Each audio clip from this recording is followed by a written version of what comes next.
Doctor साहब नमस्कार। मैं अपने चैनल में डॉक्टर अभिषेक मिश्रा जी का स्वागत करता हूं। जो चंद्रयान लैंडिंग पॉइंट है वहां के नामकरण पे जो अभी विवाद चल रही है उसके बारे में चर्चा के लिए डॉक्टर साहब को आमंत्रित किया हूं। और दोनों के चैनल पे है ये। डॉक्टर साहब भी मेरे को भी बोले हैं कि चर्चा करें करके। तो डॉक्टर साहब, कल प्रधानमंत्री मोदी जी ने 23 अगस्त को नेशनल स्पेस डे डिक्लेयर किया और चंद्रयान 2 की लैंडिंग जो थी उसको तिरंगा पॉइंट और चंद्रयान 3 के लैंडिंग पॉइंट को शिव शक्ति पॉइंट रखा। तो हमारे देश के तथाकथित सेक्युलर मीडिया और तथाकथित सेकुलर राजनेताओं ने को मिर्ची लगी और उन्होंने कहने लगा कि इसका नामकरण जो हुआ है ये सेकुलर स्टेट है और यहाँ पे शिव शक्ति पॉइंट नहीं होनी चाहिए थी। डॉक्टर साहब, मैं एक चीज आपको कहना चाहूंगा कि मोदी जी ने ना तो डॉक्टर श्यामा प्रसाद मुखर्जी के नाम से, ना पंडित दीनदयाल उपाध्याय के नाम से, ना अटल बिहारी जी के नाम से पॉइंट को रखा है। ये हमारे सनातन की शुरुआत शिव शक्ति के नाम पे वो पॉइंट कर रखा है। और जो दूसरा जो चंद्रयान 3 का लैंडिंग पॉइंट था उसका नाम भी तिरंगा रखा है, उसमें भी उनको आपत्ति है। चंद्रयान 2 भी 99% सफल था, डॉक्टर साहब आप अच्छी तरह जान रहे हैं। तो इनकी जो मंशा है कि सनातन के भारतीय दर्शन के विरोध करना, इसके बारे में आप डॉक्टर साहब क्या करना चाहेंगे? Over to you. Thank you वकील साहब। और आप जैसे हमारे दर्शकों को पता है, वकील साहब का अपना भी चैनल है, उनको आप जरूर सब्सक्राइब करें। हम दोनों लोग मिलकर ये प्रोग्राम करते हैं। तो अभिषेक मिश्रा तक्षशिला और वकील साहब का अपना चैनल है जिसका डिस्क्रिप्शन में अपने लिंक में डाल दूंगा। तो आप प्लीज़ वकील साहब के चैनल को भी जरूर सब्सक्राइब कर लीजिएगा। देखिए, ऐसा है कि वकील साहब, इस बात को समझने की ज़रूरत है कि सेक्युलरिज्म के नाम पे इस देश में भारतीय जो सनातन और जो कल्चरल आइडेंटिटी है उसका विरोध होता है। अब इनको सैफरन से प्रॉब्लम है। भाई, क्या बुराई है सैफरन में? मुझे तो ये बताओ तुम। अगर कोई भी चीज सैफरन है तो वो अपने आप में बुरी हो गई क्योंकि वो यहाँ के एबोरिजिनल लोगों की थी। ये भारत को अमेरिका बनाना चाहते हैं कि अमेरिकन जो है यूरोप से गए और उन्होंने अमेरिका के जो लोकल लोग थे उनको मार काट के वहां पे एक नया देश बचा दिया। तो बेचारे वहां के लोकल लोग हैं, उनकी आइडेंटिटी समाप्त हो रखी है। वो वहां पे यूरोपियन कल्चर चलता है, यूरोपियन हिस्ट्री पढ़ाते हैं। हम भारत में ऐसा नहीं होने देंगे। अब भाई, ये सेक्युलरिज्म के नाम पे क्या है कि भाई सेक्युलरिज्म पारसी तो नहीं ऑब्जेक्ट कर रहा है, क्रिश्चियन तो नहीं ऑब्जेक्ट कर रहा है, सिख तो नहीं ऑब्जेक्ट कर रहा है, जैन नहीं ऑब्जेक्ट कर रहा है, बुद्धिस्ट नहीं ऑब्जेक्ट कर रहा है शिव शक्ति पॉइंट पे। आपको क्या है भाई? भारत की आइडेंटिटी में ये क्या है कि भाई ये मतलब कोई भी चीज जो इंडियन है उसका नाम रखोगे तो उससे मुस्लिम नाराज हो जाएगा। ये कौन सी बातचीत हो गई भाई? या वो सेक्युलरिज्म का विरोधी? सेक्युलरिज्म का मतलब क्या होता है भाई? सेक्युलरिज्म का मतलब होता है separation from church and the state. ना हमारे यहाँ चर्च था, ना तो हमारे यहाँ पे कभी इसकी व्यवस्था थी। फ्रीडम ऑफ रिलीजन का सेक्युलरिज्म से कोई लेना देना नहीं है। मैं बार बार कह रहा हूँ, कोई सोसाइटी हो ना भी सेक्युलर हो तो भी फ्रीडम ऑफ रिलीजन है। सारे यूरोपियन कंट्रीज है वो नॉन सेक्युलर है। कोई भी नहीं कहता कि हम सेक्युलर है। सब कहते हैं कि हमारे यहाँ फ्रीडम ऑफ रिलीजन है। सब अपनी क्रिश्चियन आइडेंटिटी को प्रिवेल करते हैं। ब्रिटेन जो है वो अपनी ब्रिटिश क्रिश्चियन आइडेंटिटी को प्रिजर्व करता है। क्वीन वो जो है वहाँ की वो क्रिश्चियनिटी को रिप्रेजेंट करती हैं। उनके जो पास्टर है या जो भी उनका एक नाम होता है, आर्क बिशप या जो भी है, वो उनका पार्लियामेंट में एक स्पेशल प्लेस है। तो ये क्या पागलपन है भाई कि भारत अपनी संस्कृति मिटा दे क्योंकि आपको सो कॉल्ड सेक्युलरिज्म में है कि किसी को बुरा लग जा रहा है कि भाई हम अरबी बन जाएं। अरब के लोग अपने देश के में जो यूएई है, जो सऊदी अरेबिया है, या जो कुवैत है, बहरीन है, ये लोग अपने देश में क्या संस्कृत में अपने लोगों का नाम रखेंगे, अपनी कल्चर का नाम रखेंगे? अगर यहाँ पे कभी मुस्लिम नहीं आए होते या अरबी नहीं आए होते तो यहाँ के लोगों को तो शिव ही पता था, बाकी तो चीजें पता नहीं थी। तो ये क्या पागलपन है कि अपनी चीजों का नाम रख दे तो हम सेक्युलरिज्म का विरोध करें? सेक्युलरिज्म का मतलब क्या? डिस्ट्रक्शन ऑफ इंडियन कल्चर कर दें? हम अपना कल्चर तबाह बर्बाद कर दें? भाई, स्टेट क्या किस लिए मिला है? नेशन स्टेट की परिकल्पना जो 1945 के बाद यूएन चार्टर में की गई थी कि भाई सब जगह पीस होगा, वो डीकोलोनाइजेशन के लिए किया गया। डीकोलोनाइजेशन का क्या मतलब है कि सबको उनके जो एबोरिजिन लोग हैं, जो उनका नेटिव है, उसको उनका जगह दे दो। तो ये इंडिया के नेटिव लोगों का जगह है क्या? इंडिया में जो लोग सैफरन को अपना कलर मानते हैं, और ये इसका मतलब ये नहीं है कि हम ग्रीन को अपना कलर नहीं मानते। सैफरन हमारे कलर का वो एक मैनिफेस्टेशन है, मगर ये है कि बाकी को हम रिजेक्ट नहीं कर रहे। ग्रीन भी हमारा है, ब्लू भी हमारा है, सब हमारा है। लेकिन भाई सदियों हजारों वर्ष से यहाँ पे यही जो है वो इंडिया की आइडेंटिटी कलर है, इसको मिटाना चाहते हैं आप। क्यों नफरत है इन चीजों से? शिव शक्ति रखने से कैसे किसी मुस्लिम का पोज हो जाएगा या कैसे किसी क्रिश्चियन का पोज हो जाएगा? अब ये जो अमेरिकन तो अपोलो में गए थे, वो तो ग्रीक गॉड है अपोलो। उनको क्यों नहीं करो तुम सेक्युलरिज्म का नाम चेंज करो, तुम सेक्युलरिज्म लगाओ। उनके जो जिस शिप में बैठ के गए वो उसका नाम था Apollo. Apollo is the name of a Greek God. जब वो पहुंचे वहां पे चांद पे, तो उन्होंने चांद पे लिखा इन गॉड वी ट्रस्ट। तो कौन से गॉड में? हम तो उस गॉड में नहीं मानते भाई, हमारा गॉड तो मल्टीपल गॉड आप कहते हो सो कॉल्ड। तो आप उसको सेक्युलरिज्म बताओ।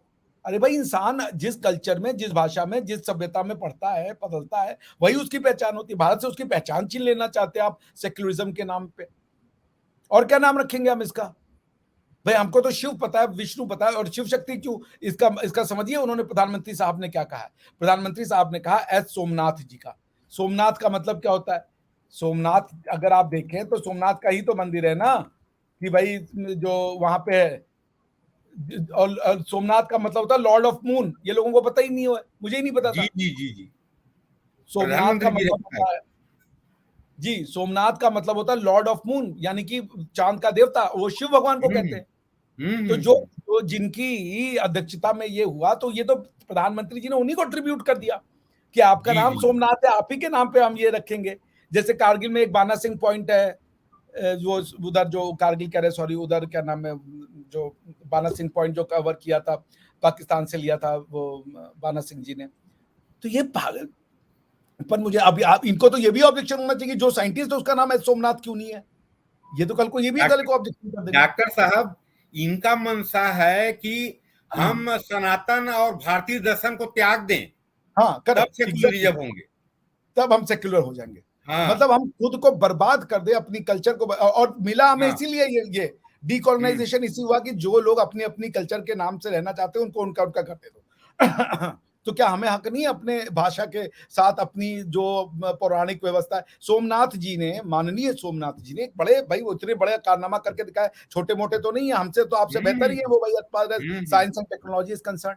वो कह रहे हैं कि हमें वेदों से अपने ज्ञान मिल रहा है, तो उनको भी तुम बोलो कि वो भी बेवकूफ है। सिर्फ तुम हो, जब तुमने ना वेद पढ़े, ना उपनिषद पढ़े, ना फिलोसफी पढ़ी इंडियन की, तुमने कुछ नहीं पढ़ा, और तुमने लिख दिया कि ये कहने वाले लोग जो है वो पागल होते हैं, तो वो भी पागल हो गए, हम सब पागल, तुम ही ज्ञान का मंबा हो गए हो भैया। आपकी ज्ञान हमारी समझ में तो आ ही नहीं रही है। कल को ये भी कहेंगे कि साइंटिस्ट का नाम है सोमनाथ मत रखो, इसका नाम कुछ ऐसा रखो जो कि न्यूट्रल हो। अरबी है अरबी शब्द सेक्युलर से नाम हो। है। सेक्युलर नाम अब कहां से हम लाएं सेक्युलर नाम? क्योंकि अगर आप सोमनाथ जी का नाम अगर आप सैफुद्दीन रखेंगे तो वो अरबी मुसलमान नाम हो जाएगा। अगर आप इनका नाम गलती से कहीं वो स्मिथ रख देंगे तो वो इंग्लिश क्रिश्चियन नाम हो जाएगा। कहां जाए अपना नाम लेने के लिए? अफ्रीकन नाम लाना पड़ेगा, मुंबा मुंबा करके कुछ बेचारे रखे, ताकि इनको लगे ये सेक्युलर है। सेक्युलरिज्म का इनको एस नहीं पता है, नहीं पढ़ा है इन्होंने सेक्युलरिज्म क्या होता है। यूरोप की कौन सी कॉन्स्टिट्यूशन पढ़ के बताइए जो कहता है हम सेक्युलर हो? एक कॉन्स्टिट्यूशन में नहीं लिखा है सेक्युलर हो। कहीं नहीं लिखा वो है। अपनी क्रिश्चियन आइडेंटिटी के साथ जुड़े हुए रहते हैं, बस वो ये कहते हैं कि पॉलिटिक्स के मामले में क्रिश्चियनिटी का कोई अफेयर नहीं होगा। बस मैं दावे के साथ कहता हूं, जरा आप पढ़ें, जरा यूरोप के जो जर्मनी का कॉन्स्टिट्यूशन है, यूके का कॉन्स्टिट्यूशन। आप तो यूके के कॉन्स्टिट्यूशन, बाकी को छोड़ दो, ब्रिटिश कॉन्स्टिट्यूशन से अपना कॉन्स्टिट्यूशन कन्वेंशन जोड़ते हो ना आप, तो ब्रिटिश कॉन्स्टिट्यूशन कन्वेंशन में क्या ये लिखा है कि वो सेक्युलर है? वो क्या क्रिश्चियनिटी को नहीं लिखा है, नहीं लिखा, नहीं लिखा है। तो वही तो कह रहे हैं ना कि भाई जो बिशप है या जो भी है उनका, उसमें वो अपने आप को अपनी हिस्ट्री से भाई वो मानते हैं। आप समझ रहे हैं? आप देखिए जी जी। ब्रिटिश पार्लियामेंट के, अगर आप वेबसाइट पे चले जाएं वकील साहब, तो मैं आपको ब्रिटिश वेबसाइट से पढ़ के सुना रहा हूँ। As a senior members of the Church of England which is established church, some bishops are entitled to sit in the House of Lords. the Archbishop of the Canterbury, the Archbishop of the York, the bishops of London, Durham, and Winchester, and 21 other bishops in order of seniority together form the Lord's spiritual. वो कह रहे हैं कि उनके parliament में ये हिंदुओं के लिए दिया है उन्होंने, मुसलमानों के लिए दिया है उन्होंने, और ये जो हाउस ऑफ लॉर्ड्स है ये तो उनका वो है, पार्लियामेंट का एक जरूरी हिस्सा है। तो पार्लियामेंट के पार्ट है। तो ब्रिटेन सेक्युलर नहीं है इनके हिसाब से। ये पागलपन अपने कल्चर को डिस्ट्रॉय करने का सेक्युलरिज्म के नाम पे, इनको ना तो कुछ नहीं पढ़ते हैं भाई ये। डॉक्टर साहब ये तथाकथित यूट्यूबर हैं जो पहले मेन स्ट्रीम मीडिया में थे, उनका कहना, उनका मनसा ये लगता है उनके बोलने से, उनके देखेंगे तो जैसे पहले भारत के लास्ट पॉइंट है अंडमान में इंदिरा जी के नाम से है, और कुछ जवाहरलाल जी के नाम से है, सियाचिन में इंदिरा जी के नाम से है, आर्कटिक में इंदिरा जी के नाम से है, तो उनके नाम से होना चाहिए। इंदिरा जी, जवाहरलाल नेहरू और राजू के नाम से होना चाहिए उसका नामकरण। उनका मनसा ये है, स्पष्ट बोल रहे हैं वो लोग जी। तो आप सोच लीजिए जी, इनकी मनसा को आप समझ सकते हैं कि क्या ये चाहते क्या है, इनका एजेंडा क्या है। एग्जैक्टली। सो पॉइंट ये है कि आप अगर वो देखें कार्ल मार्क्स ने एक आर्टिकल लिखा, उसका नाम था the British rule in India, जो न्यूयॉर्क हेराल्ड ट्रिब्यून 1853 में पब्लिश हुआ। उसमें वो आदमी कहता है कि ये तो ब्रिटिशर्स का काम है कि भारतीय सभ्यता को, भारतीय कल्चर को डिस्ट्रॉय कर दें, यूरोपियन वैल्यूज लाए। ये लोग जो कार्ल मार्क्स को मानने वाले हैं, इनका एक सोल एजेंडा है कि कैसे भारतीय कल्चर को हम डिस्ट्रॉय और डिस्ट्रक्ट करें। बिल्कुल बिल्कुल। तो अब भाई हम हमारे यहाँ पे हमारे ही ऋषि मुनियों ने ये, भाई हमारे सोमवार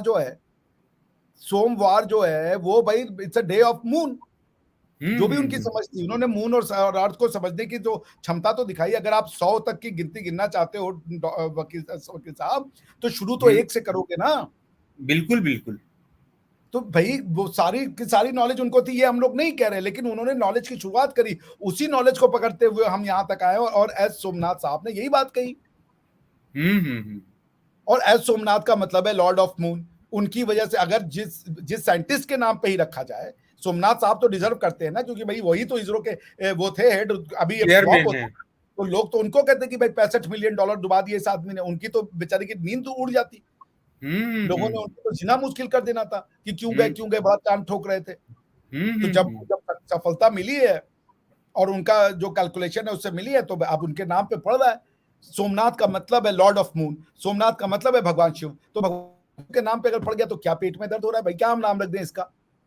तो फिर तुमको अमेरिकन को बोलो अपोलो से क्यों गए, अब वो क्यों, जब मनुष्य वहां पे उतरा उन्होंने कहा इन गॉड वी ट्रस्ट। तो ये पागलपन है। इनको ना सेक्युलरिज्म का एस नहीं पता, इनको सिर्फ भारतीय कल्चर, सभ्यता और ट्रेडिशंस का डिस्ट्रक्शन चाहिए। डॉक्टर साहब ये तथाकथित जो लोग हैं, ये अभी चंद्रयान लैंडिंग नहीं हुई थी, चंद्रयान 3, तो ये विरोध कर रहे थे कि यहाँ गरीबी है, सब चीज है, और हम 6 अरब रुपया खर्चा कर रहे हैं, हमको टॉयलेट बनाना चाहिए। ये हमारे जो तथाकथित मीडिया है, यूट्यूबर है, ये लोग बोल रहे थे, जिसको लेके बीबीसी ने और जो लंदन टाइम्स है उन्होंने कहा है कि भारत में 10 करोड़ लोग गरीबी रेखा से नीचे हैं और वहां चंद्रयान में जा रहे हैं। यहां तक कि वो लंदन टाइम्स के एंकर ने ये कहा कि पिछले 15 साल में हमने 2 अरब डोनेशन दिया है, उसको वापस करो, आप गरीबी है वो कर रहे हो। जबकि डोनेशन भारत सरकार ने, डॉक्टर साहब, लिया ही नहीं है। भारत सरकार ने बोला आप हम आपसे डोनेशन नहीं लेंगे, वो एनजीओ को दिए हैं, जो एनजीओ जो उनके एजेंडा को पूरा कर रहे हैं। जिस आप कम्युनिज्म और वामपंथी मानसिकता की बात कर रहे थे, जो भारत के संस्कृति को डिस्ट्रॉय करना चाहते हैं भारत में, उन्हीं को मिला है एनजीओ लोगों को। अब ये लोग मानसिक रूप से दिवालिये हो चुके हैं, इनका कोई वो नहीं है। क्या नाम है वो, अगर आप ये देख लें, पावर्टी रेट की बात करें, आज की डेट में पावर्टी रेट जो है पूरे दुनिया में, ठीक है ना, पूरे दुनिया में वर्ल्ड पॉपुलेशन के अगर आप वेबसाइट पे जाके देखें तो कोई यूनाइटेड किंगडम और यूनाइटेड स्टेट्स बहुत ज्यादा वो नहीं है। वर्ल्ड बैंक के हिसाब से यूनाइटेड जी किंगडम में जी। 18.6% पावर्टी है और हम्म। यूनाइटेड स्टेट्स में 17.8% पावर्टी है। हम्म। और आपको मैं बताऊं कि यूनाइटेड किंगडम में 1% लोग जो है, मतलब करीब करीब 1% लोग जो है वो $5 से भी, यानी $5.5 से भी कम कमाते हैं एक दिन में। और यूनाइटेड स्टेट्स में ये ऐसे 2% लोग हैं। तो अगर हम्म। आप देखते हैं कि यूनाइटेड किंगडम की जो पॉपुलेशन है वो मेरे ख्याल से करीब करीब 8 करोड़ है, ठीक है ना, हम्म। 6 करोड़ है। तो 6 करोड़ का यानी 7 करोड़ मान लें, 6.73 करोड़ है 2021 के हिसाब से। तो हम्म। 6 करोड़ का तो फिर भी हो गया ना 6 लाख। हम्म। 6 लाख फिर 60 लाख और फिर 6 करोड़, यही होगा। तो हम्म। 6 लाख लोग हो गए। ये जो है आपका पावर्टी से नीचे रहते हो, तो आप क्यों कर रहे हो, वॉर कर रहे हो दुनिया भर में जा करके? आप भी अपना सब स्पेस साइंस बंद करो। ये क्या, जो जो जो 6 लाख लोग हैं इनकी कोई वैल्यू नहीं है। हम्म। $5.5 से भी कम कमाते हैं एक दिन में। जी जी। और और यूएसए में 15% लोग घर विहीन हैं भाई मैं लगभग। आपको बता रहा हूं, मेरे सामने जो वर्ल्ड बैंक का जो डेटा रेट है, आप हम्म। देखें कि वर्ल्ड बैंक के हिसाब से पावर्टी यूनाइटेड किंगडम में जो थी वो 2017 में 18.6% थी। जी जी जी। और उनके यहाँ पे ये जो है लेस देन $5.5 से कम कमाने वाले लोग 1% है करीब करीब पॉपुलेशन का। तो हम्म। 6 करोड़ का 1% तो 6 लाख लोग हो गए ना। तो तुम क्यों कर हम्म। रहे हो इतने दिन से? तुम हम्म। क्यों कर रहे हो भाई? तुम्हारी पॉपुलेशन कम है तो नंबर कम है। हम्म। तुम्हारी भी पॉवर्टी रेट तो वर्ल्ड बैंक के हिसाब से 18% है, यूनाइटेड स्टेट में 17.5% है। अठारह हम्म। परसेंट है, 2% लोग हम्म। हैं वहां पे, वहां तो 33 करोड़ लोग हैं। तो मात्र। 33 करोड़ का मतलब हो गया कि आप समझ लें कि 3 करोड़ लोग तो वहां पे वो है ना, हम्म। 30 लाख लोग, हम्म। 33 लाख लोग तो वहां भूखे सो रहे हैं। हम्म। तो तुम क्यों कर रहे हो ये सब काम? तुम क्यों कर रहे हो ये? फिर वो 33 लाख, हम्म। एक आदमी भी जब तक भूखा है तो गरीबी तो हम्म। एग्जिस्ट करती है। बस बंद करो अपना ये काम। बिल्कुल। और 15% लोग घर विहीन हैं हाँ, यूएसए में। हाउस वो है 17% तो पावर्टी रेट है भाई। ये तो वर्ल्ड बैंक का हम्म। डेटा मैं बता रहा हूँ 2018 का। हम्म। हम्म। तो भी क्या हो गया इसमें फिर ऐसा? तो फिर अब तुम करो तो सब सही है, और अगर हम करें तो तुम्हें मिर्ची लग रही है कि इंडिया में ये है वो है। तुम ये बोलो कि तुम बर्दाश्त नहीं कर सकते। जी बिल्कुल सिंपल सी बिल्कुल बात, बिल्कुल। सिंपल सी बात ये है कि आपसे बर्दाश्त नहीं हो रहा है कि भाई ये क्यों इंडिया इतनी तरक्की कर रहा है। इंडिया जो है उसको दुनिया जो है इन्होंने तो दुनिया में फैला दिया था कि हम लोग तो वो है, क्या नाम है, स्नेक चार्मर है। और ये तो हम्म। फर्स्ट वर्ल्ड नेशन और ये और वो सिर्फ कर पाता है और कोई नहीं कर हम्म। पाएगा। तो इनसे बर्दाश्त नहीं होता। आप समझ रहे हैं ना? बिल्कुल। ये और जलन का शिकार है। जी डॉक्टर साहब, जो मोदी जी ने कल कहा है कि अभी टर्न ओवर लगभग 1 अरब डॉलर है इसरो का। और हाँ, मेरे को भी लगता है कि मोदी जी ने जो कहा है अगले 5 साल में वो हम्म, 60-70 अरब डॉलर टर्न ओवर हो जाएगी। जी। आज क्रेडिबिलिटी इतनी अच्छी है इसरो की, जो अभी साउथ पोल में लैंडिंग होने के बाद, और लोगों में भी सिंसियरिटी बहुत आई है सर। इसमें देखेंगे तो एक क्रांति आ रही है भारत में। भाई अभी हम कह रहे चंद्रयान। हैं वकील साहब, आपका टैक्स का पैसा मेरे टैक्स का पैसा लग रहा है ना। हम हम्म। टैक्स दे रहे हैं ना भाई। मैं दे रहा हम्म। हूँ करीबन करीबन 35,000 रुपए महीना टैक्स देता हूँ मैं। हम्म। तो मैं हम्म। कह रहा हूँ मुझे नहीं चाहिए, आप लगा दो इसरो में, बात खत्म हम्म। हो गई। हम्म। भाई अगर इनकम टैक्स नहीं होता मेरे पास होता कि मैं कोई शेयर कर लेता, मैं कहीं डोनेशन देता, मैं इसरो को देने को तैयार हूँ। और मेरे हम्म। जैसे अगर 35,000 रुपए, यानी कि आप साल के 3 लाख रुपए भी मान लें, उससे ज्यादा ही बन रहा है। बातें 36 हम्म। करीब करीब 3,60,000 रुपए बन रहे हैं एक हम्म। साल के। और मेरे हम्म। जैसे अगर 1 लाख लोग हैं तो 3,60,000 करोड़ लोग तो देने के लिए तैयार ना, दे दो भाई तुम। हमें नहीं ऑब्जेक्शन है, बहुत पैसा है भाई हम्म। हमारे लिए। हम तो सिर्फ 1 लाख लोग कह रहे हैं। भारत में कम से कम 40 लाख लोग, 40 करोड़ लोग ऐसे होंगे जो कि मिडिल इनकम के हैं, जो 14.5-15 लाख रुपए सालाना के आसपास कमाते हैं। हम्म। उसमें से 1 लाख लोग अपनी पूरी इनकम इसरो को देने के लिए तैयार हैं। हम्म।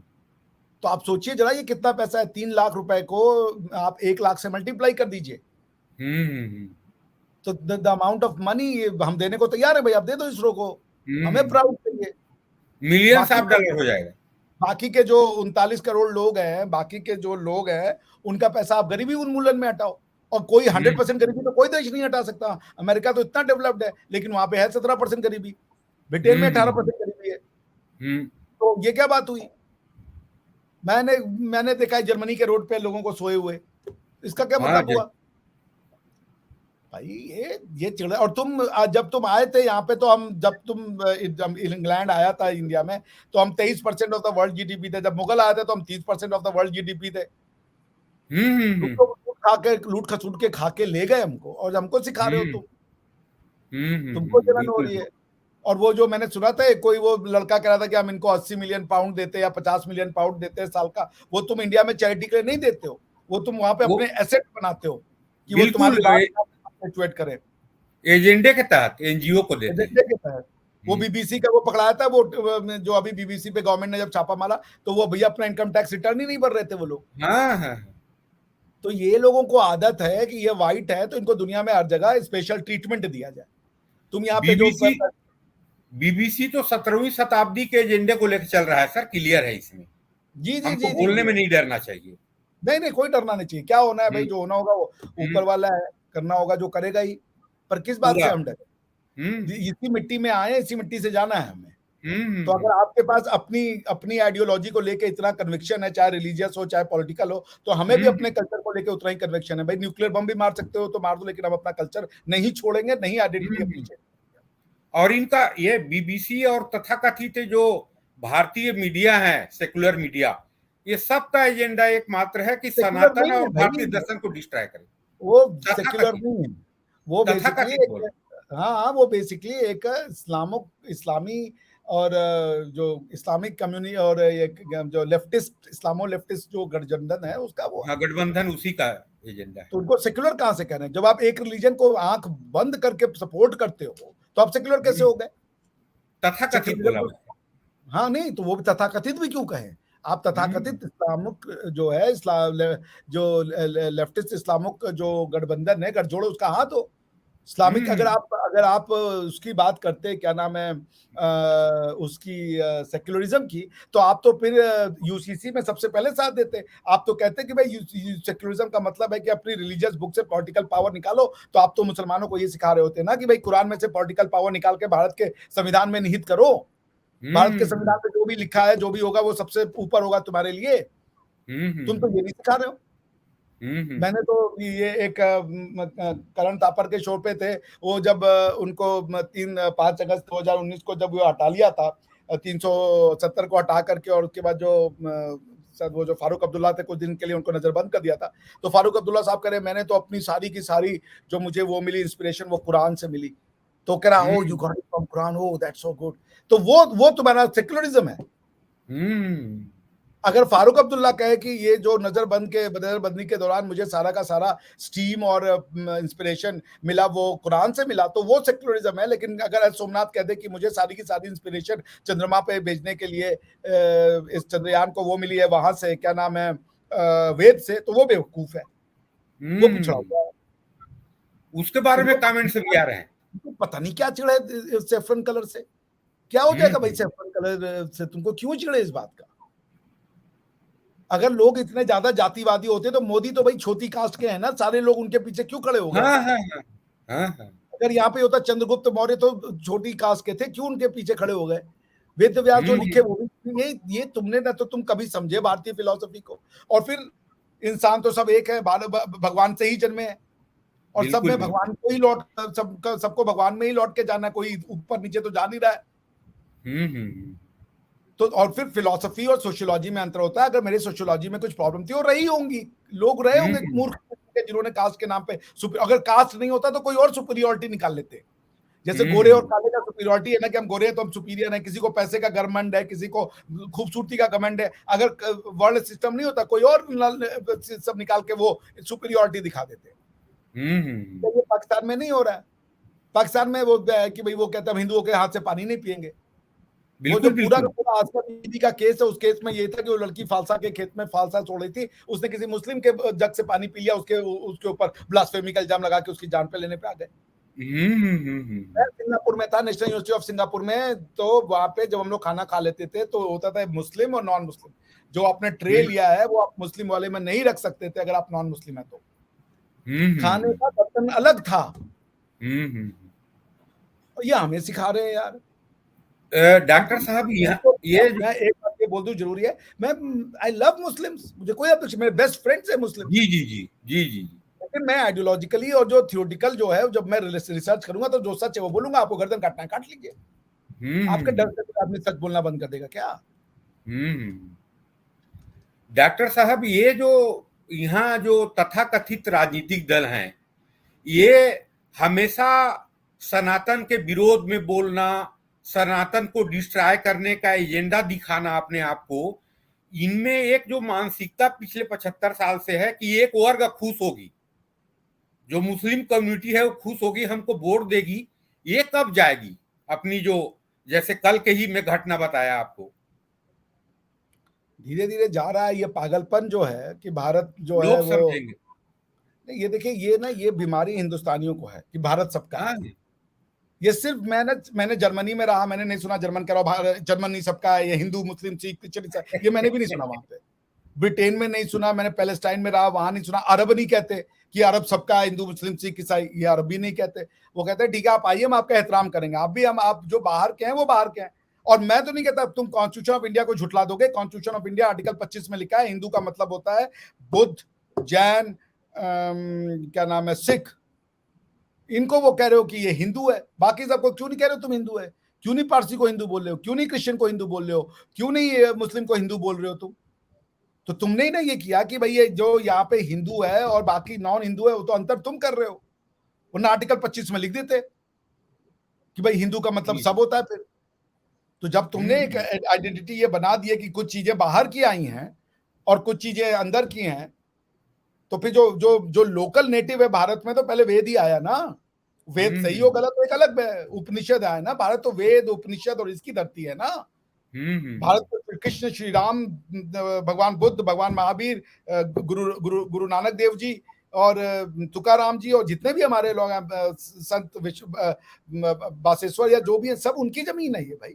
हमारे में कमी थी तो हमारे में जब जब कमियां हुई है, हमारे में अगर कास्ट सिस्टम के नाम पे कुछ बेवकूफ लोगों ने हरकतें की हैं, तो हमारे यहाँ संत तुकाराम भी पैदा हुए, कालिदास भी पैदा हुए, रविदास भी पैदा हुए, सब पैदा हुए। बनारस में जो सबसे बड़ा मंदिर है वो उनका है, संत रविदास का है। रविदास का। मेरी माता जी जी। जाती है उसमें, जाती थी। हम्म तो ये क्या बकवास है ये भाई? जो हमारे यहाँ पे थी कुरीतियां रही होंगी, लेकिन इंसान है हम। उन कुरीतियों को लड़ने के लिए हमारे लोग सक्षम थे। बाहर की कोई ऐसी फिलॉसफी नहीं थी जो हमारी सिस्टम से बेहतर हो। उन्होंने लड़ा भी। संत तुकाराम जी है उसका एग्जाम्पल, संत रविदास जी है उनका एग्जाम्पल। जिन्होंने कास्ट सिस्टम के नाम पे बेवकूफी की थी, उनको संत तुकाराम जैसे महापुरुषों ने बता दिया अपनी असलियत। तो ये मानसिक दिवालियापन है, ये भारत को डिस्ट्रॉय, भारत के कल्चर को, ये मार्क्सिस्ट लोग हैं जो ये बिलीव करते हैं। मार्क्स का ये कहना था कि इंडिया इकोनॉमिक डेवलपमेंट इसलिए नहीं कर सकता है क्योंकि ये प्रिमिटिव लाइफस्टाइल जीते हैं, ये पशु पक्षुओं की पूजा करते हैं और ये करते हैं। अरे भाई ओईसीडी की रिपोर्ट में आ गया यार, अब तो कम से कम छोड़ दो। Karl Marx has been proven wrong कि 2000 साल की जो इकोनॉमिक हिस्ट्री हुई उसमें यह बात प्रूव कर दिया गया कि 1900 1800 या 16वीं शताब्दी 17वीं शताब्दी तक पूरे दुनिया में इंडिया का जो वर्ल्ड जीडीपी में कंट्रीब्यूशन था वो 26% था। बिल्कुल बिल्कुल 26%। 16वीं शताब्दी तक। और तुम उसको 16वीं घटा के 1% से भी कम, और तुम हमको सिखा रहे हो यार। और तो कार्ल मार्क्स को ना तो हिस्ट्री पता थी इंडिया की, क्योंकि अगर उसको इंडिया की हिस्ट्री पता होती तो जो देश 26% तक का जिसका कि वर्ल्ड जीडीपी में था कंट्रीब्यूशन, वो देश तो गायों की पूजा करता था, वो तो पशु पक्षियों की पूजा करता था। और पूजा करने का क्या मतलब होता है? पूजा करने का मतलब हम एहसान मानते कि भाई तुम भी हमारे बराबर हो, हम भी तुम्हारे बराबर हैं, हम तुमसे कोई सुपीरियर नहीं है। तुम ये मानते हो कि इंसान सबसे सुपीरियर है, बाकी जानवर इंफीरियर, तो तुम बेहतर हो गए। और हम सस्टेनेबल डेवलपमेंट की बात करें कि पशु पक्षी जीव जंतु सबके साथ हम रह के चले, तो हम बेवकूफ हो गए, हम पेगन हो गए। तुमने ये डॉक्टर साहब, वर्ड यूज किए हैं यहाँ के लोकल लोगों के लिए, पेगन और पता नहीं क्या क्या। जी बताएं। डॉक्टर साहब, भारतीय समुदाय ने दुनिया में सिद्ध कर दिया है कि हमारा दर्शन, हमारा विकास की मानसिकता, हमारा दृष्टिकोण सबसे ऊपर है। देखिए, इंडियन डायस्पोरा को यूएसए में, चाहे ब्रिटेन में, ऑस्ट्रेलिया में, कहीं भी देख लीजिए, आज टॉप मोस्ट में है वो। पर कैपिटा इनकम मैं में। जर्मनी से पीएचडी की है वकील साहब। वकील साहब मैंने पीएचडी जर्मनी से की है। मेरी जर्मनी की जी जी पीएचडी जी। की जो रिपोर्ट आई है ना, उस रिपोर्ट में मैं दिखा दूंगा आपको। मेरे प्रोफेसर ने लिखा, this is one of the rare original thesis. तो बिल्कुल मैं क्या बिल्कुल। बेवकूफ हूँ? मुझे बात नहीं समझ में आ रही है। मैं अगर हिंदुस्तान की बात करता हूँ, सैफरन की बात करता हूँ, मैं अगर हिंदू राष्ट्रवाद की बात करता हूँ, तो इसका मतलब मैं मुसलमानों का विरोधी हो गया। मैं अगर नहीं एशिया, सब नहीं। एशियन, ये क्या साउथ एशिया को अगर इंडियन सब कॉन्टिनेंट कहता हूँ, तो मैं विरोधी हो गया। जो उसका नाम है, कोई एक ऐसी बात में विचारधारा आई जो ये हर चीज इंडियन को डिस्ट्रॉय करना चाहती है, तो हम उसके डर से इसका नाम बदल दें ताकि वो खुश रहे। नहीं नहीं नहीं, बिल्कुल बिल्कुल नहीं। हम तो नहीं करें कि तुम अरबों का नाम बदल दो भैया, हम तो किसी को बदलने नहीं जा हम्म रहे। हमारा एक घर है हम्म। हजारों साल से। स्टेट का कॉन्सेप्ट क्या है? स्टेट का मतलब होता है इनहेरिटेंस, गवर्नेंस का मतलब होता है इनहेरिटेंस। अगर वो इनहेरिटेंस वाला गवर्नेंस नहीं है, तो फिर वो कॉलोनाइजेशन हो जाता है। जी जी जी। तो हमने क्या इनहेरिट किया है? हमारा गवर्नमेंट क्या इनहेरिट करेगा? गवर्नमेंट, अब यहाँ पे डेमोक्रेसी खतरे में है। डेमोक्रेसी साला हिंदुत्व को छोड़ के यहाँ सब खतरे में है।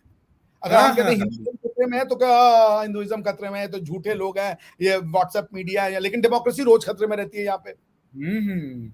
वो तब व्हाट्सएप मीडिया नहीं होती। डेमोक्रेसी रोज हम्म। खतरे में है। लेकिन अगर हम हम्म। ये कहते कि भाई पाकिस्तान में से हिंदू गायब, बांग्लादेश में से हिंदू गायब, और जगह से हिंदू गायब, पॉपुलेशन घट रही है, यहाँ पे एक समय इंडोनेशिया और ये सब जगह पे हिंदू कल्चर ही रहा करता था, वो सब खत्म हो गया, तो वो सब दरकिनार कर दो, उसको मत वो करो, बात करो। डॉक्टर साहब, चंद्रयान 2 असफल हुआ तो यहाँ के कई मीडिया और कई राजनेताओं ने ये यहाँ तक बोल दिया था कि ये नेहरू जी और इंदिरा जी होते तो नहीं होते, और मोदी जी हैं इसलिए असफल हो गया। आज जब साउथ पोल पे लैंडिंग सफल हुई है, तो इनको इसलिए मिर्ची लग रही है कि आज मोदी जी हैं। महत्वपूर्ण कारण दुर्भाग्यपूर्ण ये है, भी। दुर्भाग्य है ऐसी सोच। भारत की कल्चर से, अपनी इतिहास से, अपने आप से नफरत करना। बनाया जी तो जी है पाकिस्तान, अपने आप से नफरत करता है, अपनी जी हिस्ट्री जी से नफरत करता है। देख लो क्या हाल है। अगर इतना ही तुम्हें दम होता ना कि जी जी तुम कल्चर हटा करके और तुम एक बढ़िया देश बना लेते, एक बड़ा डेमोक्रेटिक देश बना लेते, तो पाकिस्तान है, देख लो। अपनी हाँ आइडेंटिटी को बर्बाद करके जो उन्होंने बनाया है, वो आज आपके सामने एक केस स्टडी के रूप में है। जा देखो कॉन्स्टिट्यूशन ऑफ पाकिस्तान जाकर के, मैंने पढ़ा है। जी जी जी खैर एनीवेज, चलिए, ये 32 मिनट का प्रोग्राम हो गया, लोग इससे ज्यादा देखेंगे जी नहीं। जी जी। तो तो हम लोग अगली डॉक्टर बार साहब, जी। जी डॉक्टर साहब, अंत में कुछ conclusion mark 2 line. Conclusion mark सिर्फ इतना है कि भारत, ये चंद्रयान की जीत, चंद्रयान 3 की जीत, एस सोमनाथ जी की, उनकी पूरी टीम की, भारत के हर उस गरीब अमीर की जो अपना हाड़ मांस का पैसा लगाता है, टैक्स भरता है, लेकिन अपनी मिट्टी से प्यार करता है, उसकी है। हम भारत के कल्चर में शिव शक्ति भी नाम रखेंगे, विष्णु पॉइंट भी। भारत को भारत की डेफिनेशन देने वाला विष्णु पुराण है। तुम्हारे कहने से उसका नाम हम विष्णु पुराण करके जगह क्या कर दें? क्या कौन सा हम उसका नाम सेक्युलर रख दें? क्योंकि भारत की डेफिनेशन तो विष्णु पुराण में आती है, यजुर्वेदा में आती है। क्या कर ले हम इसके जी लिए? जी हम जी जी हम अपनी कल्चर से जुड़ेंगे, शिव शक्ति रखेंगे, अगली बार विष्णु पॉइंट भी रखेंगे, अगले बार वो भी रखेंगे, जो हमारे पूर्वजों ने हमें दिया है सहेज के, हम वही रखेंगे। वो आपको समस्या रखेंगे है, रखेंगे। ये आपकी आपकी प्रॉब्लम है। तो जी इसके जी जी साथ ही, और इसका ये मतलब नहीं है कि हम मुसलमानों से नफरत करते हैं, क्रिश्चियनों से, हम सबसे प्यार करते हैं। मेरे जी बहुत से जी दोस्त मुस्लिम्स हैं, मैं सबका एहतराम करता हूँ, लेकिन मैं किसी से प्यार करता हूँ तो इसका मतलब नहीं है कि मैं उसके लिए अपना कल्चर चेंज कर दूँ, अपनी आइडेंटिटी चेंज कर दूँ। वो नहीं होगा। दैट्स जी इट। जी जी। बाकी डॉक्टर सबका साहब, स्वागत। डॉक्टर साहब, अंत में धन्यवाद। आप परिचर्चा में भाग लिया दोनों के चैनल के तरफ से। और अंत में मैं दर्शकों से निवेदन करूंगा कि डॉक्टर साहब के चैनल अभिषेक मिश्रा तक्षशिला और मेरे चैनल DR पटेल को सब्सक्राइब करें, लाइक करें। धन्यवाद डॉक्टर साहब, नमस्कार। नमस्कार। मैं आपका चैनल डिस्क्रिप्शन में लगा दूंगा, तो लोग वहां से जी जी, डाउनलोड कर। मैं भेज देता हूँ। जी जी, नमस्कार।